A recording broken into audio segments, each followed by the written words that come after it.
So yun nga mga idol, so nandito ako ngayon, nagdadrive papunta ako sa ospital para mag-deliver na ibang lettuce chips and syempre mga toasted siopaw. So ngayon guys, pag-uusapan natin is endgame na ba? So usually, paano pag wala ng mga bagong mutation na lumabas? Endgame na ba sa mundo ng pag-iibon? Ramdam nyo muna ba ang industriya ng pag-iibon? Ano mga pwede mangyari sa atin sa mundo ng pag-iibon? So kung gusto mo yung mausapan na yan, sama na. Let's go!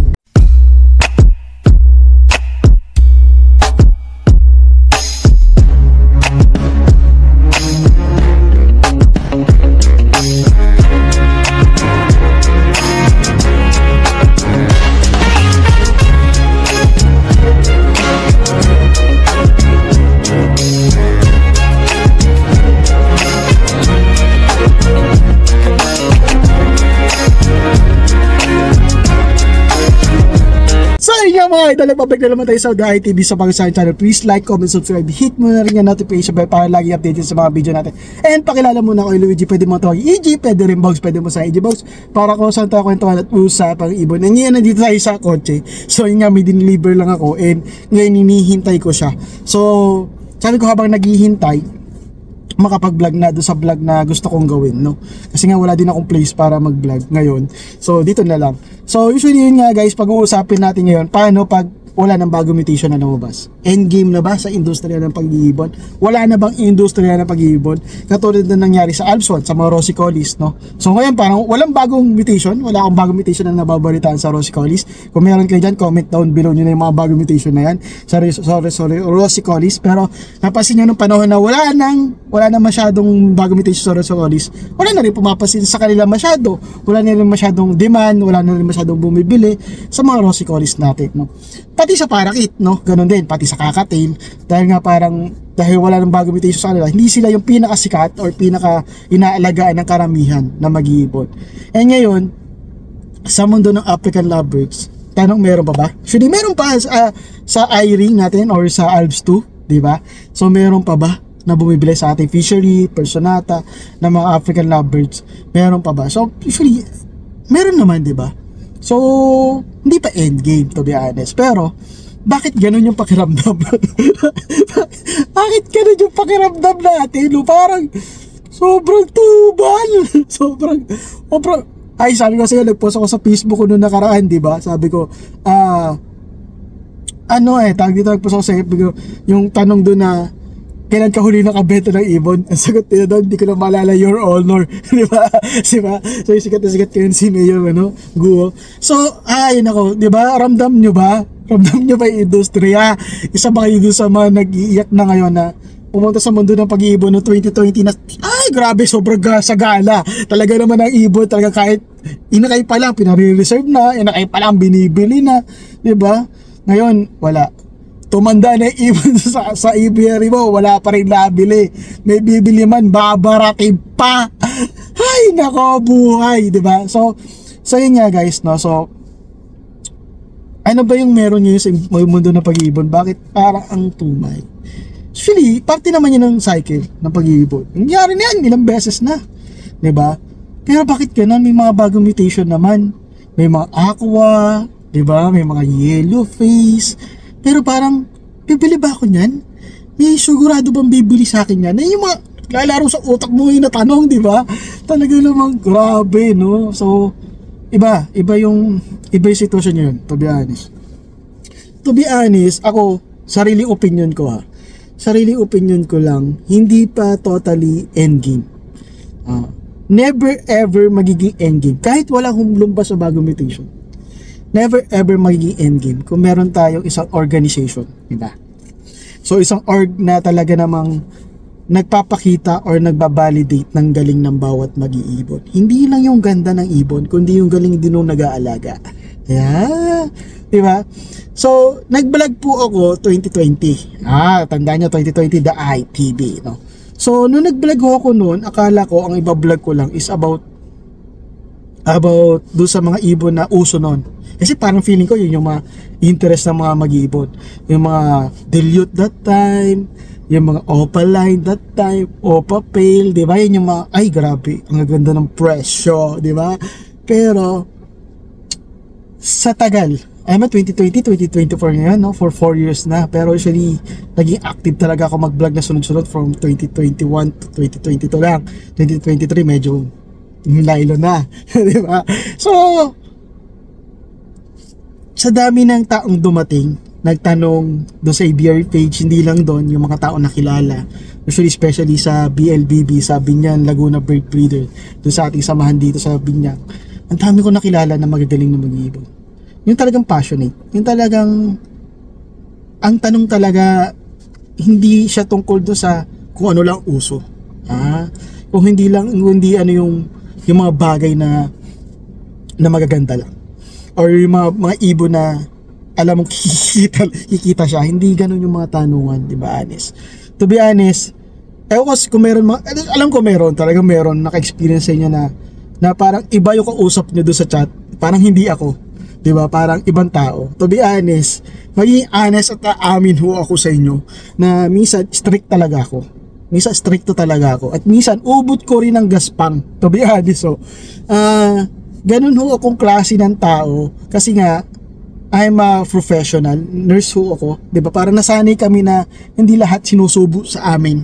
Ay, subo na J. Ato learnings. Hindi ganun eh. Hindi kami nasanay na ganun. Sometimes, nagiging strict din talaga ako. Nagiging alam mo yun, nabubugnot din ba pag yung medyo ang tanong. Actually, hindi naman sa akin kung ang tanong nyo ay newbie kayo or newbie lang to, ganyan. Minsan, nagiging strict ako on the way na parang hindi na inaaral. Alam mo yung iniwan ko yung vlog doon para aralin mo. Pero, anong nangyayari, parang hindi naaral bago nito, no? Pero walang problema sa akin yan, to be honest. To be honest, wala namang problema sa akin kung magtanong ko yun ng mga ganun. Sasagutin ko hanggang kaya ko. Kaso nga lang, meron kasi ako isang pangarap. Alam mo yun, may isa kasi akong pangarap na binubuo sa utak ko ngayon. Sinasabi ko so sinasabi ko sa inyo na hindi kami nawala para lang sa wala, 'di ba? Hindi ako naglaylo sa pagbablog ngayon sa pag-imundo ng pag-ibon para lang sa wala. May pangarap kami. To be honest, isang pangarap ko is makabuild ng isang organization na magbabalidate, alam mo yon, magbabalidate sa galing ng mga mag-iibon. Actually, that's the difference lang kasi. Kaya hindi tayo lumalago as industriya. Kasi nakaasa lang tayo sa isang bagay. Sa buying, sa import, doon lang tayo. Paano pag umikot na yung bola? Yung ibang bansa na may bagong mutation at hindi na tayo. Tayo na yung mga kailangan ng bagong mutation sa kanila. So tayo yung bibili sa kanila, hindi sila yung bibili sa atin. Kung hindi sila bibili sa atin, stuck tayo. Yun yung difference. Paano pag umikot na yung bola? Diba? So, pag umikot na yung bola, kahit may bagong mutation tayo or may bagong mutation sa ibang bansa pumunta sa atin, hindi na natin may babalik sa kanila yun.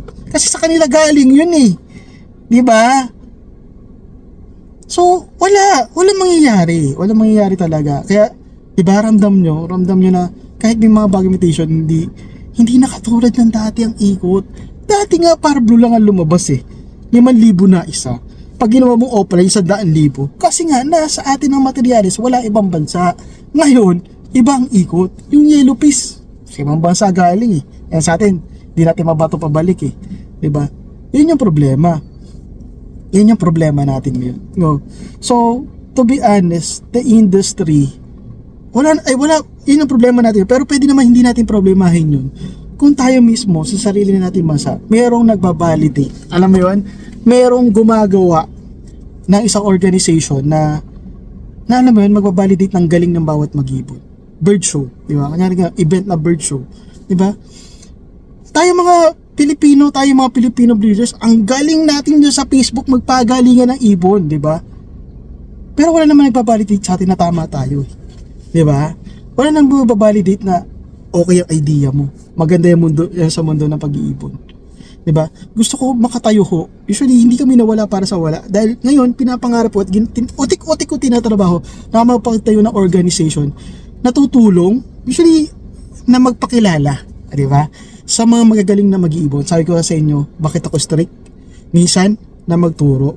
Kahit minsan, wala nang problema sa akin kung magtanong kayo. Pero bakit minsan strict? Kasi may hinahanap akong tao. Diba? Sisipin mo, Chico, ang pangarap mo yung magtayo ng organization. Di ba? Magtayo ng organization na maglagay ng bird show. Isipin mo, ako na yung nagtayo ng organization, ako yung nagpa-bird show. Ako ba rin ba yung mananalo at sisikat? Hindi na! Wala. Di ba? Hindi ganun yun. Hindi ganun mangyayari yun. Naghahanap ako ng isang tao na, alam mo yun, may totoong passion sa mundo ng pag-iipon. Di ba? Na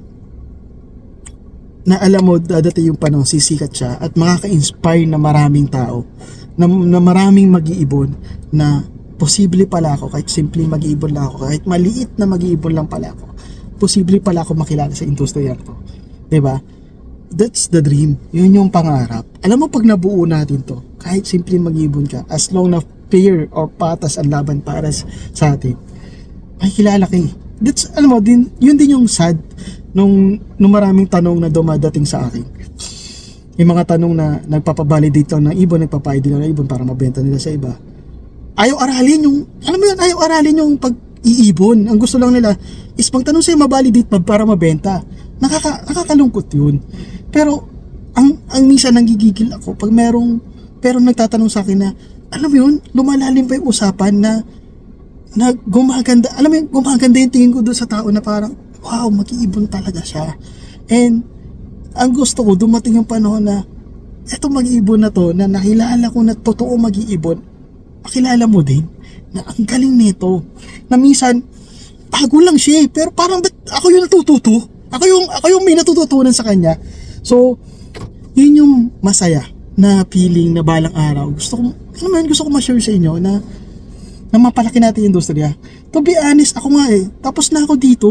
To be honest, bawi na ako kumita na ako di ba? Nakakotse na ako hindi, joke lang. Alam mo yung bawi na ako. Hindi na ako dapat makikisali dyan. Di ba? Hindi na ako dapat nangangarap ng industriya. Di ba? Hindi na dapat. Pero, hindi kami nawala para sa wala. Hindi ako nawala para sa wala. The ICT Farm, tinatrabaho ko siya ngayon, yung farm namin ngayon, para kumita. To be honest. Actually, isang passion ko rin yung pagtatanim, pero para kumita. Bakit gusto ko kumita doon? Kasi nga, yung pagtatayo ng organization, kailangan ng pondo nun. And gusto ko siyang magawa. Pagdasal nyo, sana magawa natin. Na makatayo tayo ng organization na magbabalidate. Alam mo yun? Magpapakilala sa isang tao or sa maraming tao o sa maraming mag-iibon sa mundo ng pag-iibon na magaling, alam mo yun, matutuklasan niya na magaling pala ako, malupit pala ako mag-iibon, and posible pala mangyari sa akin. Alam mo yung isang storya na nanggaling sa baba, simple mag-ibon, natuto, inaral, binigay yung sarili, hanggang eto balang araw ina-award na natin bilang isa sa mga pinakamalulupit na mag-iibon, awarded bilang isang magaling magawa ng mutation, magaling mag-breed, tindig ng ibon, quality ng ibon. Kaya yon. Kaso nga lang masakit, wala nagbabalid, walang nagbibigay ng award, walang kilalang organization na magbibigay sa'yo ng award na yun, di ba? So yun yung pangarap natin para dito sa The ICT Farm. So minsan ganun minsan feeling ko ubod ko rin ng gaspang kasi nga feeling tropa din ako minsan sa mga question nyo, pero pagpasensyahan nyo na yun pag ganun, feeling tropa lang talaga ako. di ba? Pero sana magawa natin, no? So yun yung dream ko. So, to be honest ngayon, meron akong isang iniisip na vlog. To be honest, wala lang kasi akong place ngayon para mag-vlog. Kaya, usually yung dati kong place, wala, naging tambakan na ng pinsan ko, yung pinsan ng kapatid ko na mga paninda niya. So, ngayon nagtsatsaga ako ngayon dito sa kotse na mag-vlog habang naghihintay doon sa aking ka-meetup ngayon. Na, may isang vlog, may gusto kong gawin mga vlog na, sige, meron kasi kayong mga tanong na parang, ano ba yun? Tinatanong pa sa akin na vlog ko na, diba? Parang ganun pero ang kulit naman ito, tapos lagi ko sila sabi, balikan nyo yung vlog na to, balikan nyo itong vlog na to, kasi nga lagi ko sila sabi, repetition is the master of all learning. So ulit-ulitin mo lang, magigets mo din yan. Pero ayoko din maging unfair sa inyo. So sometimes gusto ko na entertaining yung mga vlog nyo, yung mga vlog nyo, yung mga tanong nyo, at gawin siyang vlog, kahit parang kahit parang na-vlog ko na yan or napag-usapan na natin yan. Pero syempre siguro dahil sa ibang tanong yun, mabibigyan natin na ibang angle yung tanong, di ba? So kahit parang na-vlog mo na yan pero may ibang angulo, so mas maraming gagaling. So, mas maraming maging passionate. Pero yun lang guys ha, hanggat maaari, kaya minsan strict talaga ako sa mga nagpapa-ID, sa mga ano. Kasi ayoko nung, ay nako, mag-ID. Mag-ID ko yung pala, hindi inaaral yung pag-ID, gusto lang ipabalidate sa'yo. Para lang, pag binenta nyo sa iba, oy, in-ID ni ganito yan, in-ID ni ganito yan. So, nakakaano yun, nakakadismaya yun, to be honest. Pero, dun sa mga passionate na mag-iibon, ay, kahit baguhan ka, kahit ikaw pa yung pinaka-yubi, kakabili mo lang ng ibon bukas. Pero panoorin mo muna yung mga vlog ko. Kasi para may pag-uusapan din tayo. Minsan kasi wala tayong pag-uusapan eh, no?